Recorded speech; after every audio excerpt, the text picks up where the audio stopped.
একবারে সোজা। আমি খালি নিয়ম মেনটেন করবো, আর কোনো কিছু করতে হবে না, খালি নিয়ম মানবো। তাহলে দেখি ভাগ করে দেখো।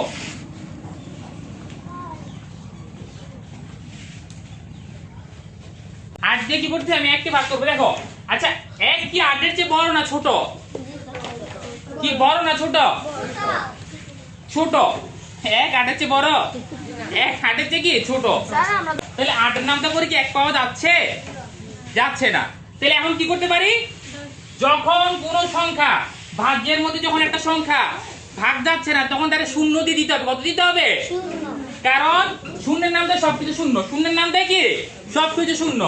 8 এ 0 0, 9 এ 0 0, 1 এ 0 0, তাই না? 2 এ 0 0। শূন্যের নামটাই কি? সবকিছুই শূন্য। শূন্য। তাহলে 8 1 এর মধ্যে কয়বার দিতে হবে আমাকে? 0 বার। কারণ 8 এ 0 কত হবে? 0। এই দেখো 8 এ 0, এই যে 8 এ 0 0, তাহলে 8 এ 0 কি দেব? 0। এবার আমি কি করব? এটাকে বিয়োগ করব।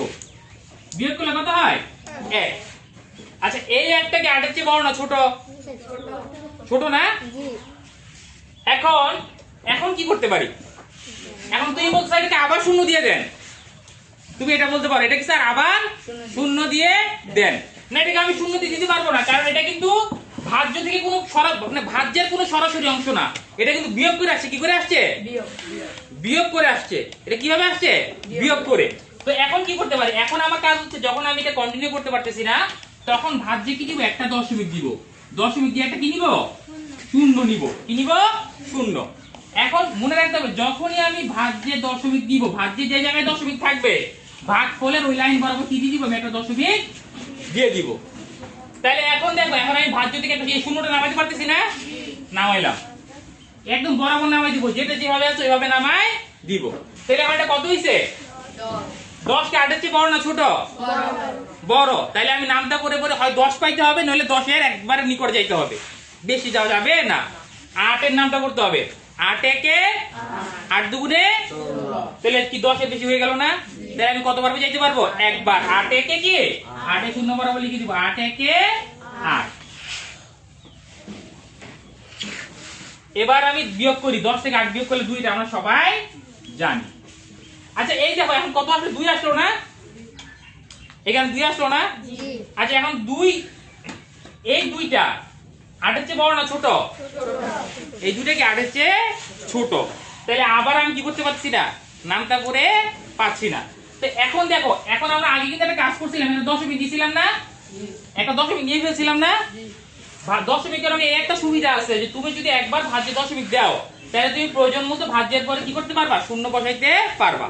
যেহেতু আমার আর অঙ্ক কন্টিনিউ করা যাচ্ছে না, এজন্য আমি কি নিব? একটা 0 নিব। এবার কি করবে? 0টা কি করে দিব? এখানে নামাই দিব। 0টা কি করে দিব? এখানে নামাই দিব। তাহলে এটা কত হইলো? কত হইলো? তাহলে 20। এখন 8 দিয়ে 8 এর নামটা করে 20 পাইতে হবে। তাহলে 20 এর চেয়ে বেশি যাওয়া যাবে না, হয় 20 পাইতে হবে, তাহলে 20 এর কাছাকাছি। 8 একে 8, 8 দুগুণে কত? 3 8 এ, তাহলে 20 এর বেশি হয়ে গেল না? তাহলে কি 8 দুগুণে 16। এই দেখো 20 এর 0 বরাবর 8 দুগুণে কত? 16।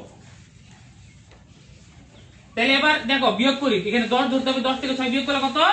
4, তাই না? তারপর এখানে 1, 1 এ 2, 2 থেকে 2 বিয়োগ করলে কত? 0। এখন এই 4 কি 8 এর চেয়ে বড় না ছোট? ছোট না? তাহলে ভাগ করা যাচ্ছে। এজন্য কি করতে হবে? দশমিক যেহেতু আছে, এজন্য কি করতে পারবো? আমি একটা 0 নিতে পারবো। তাহলে এবার কি করে দিই? এই 0টাকে এখানে নামাই দেই। নামাই দিলে কত হবে? তাহলে 40, 8 8 40 এর মধ্যে কয়বার যায়? 5 বার। তাহলে 5 8 40, 0 বরাবর।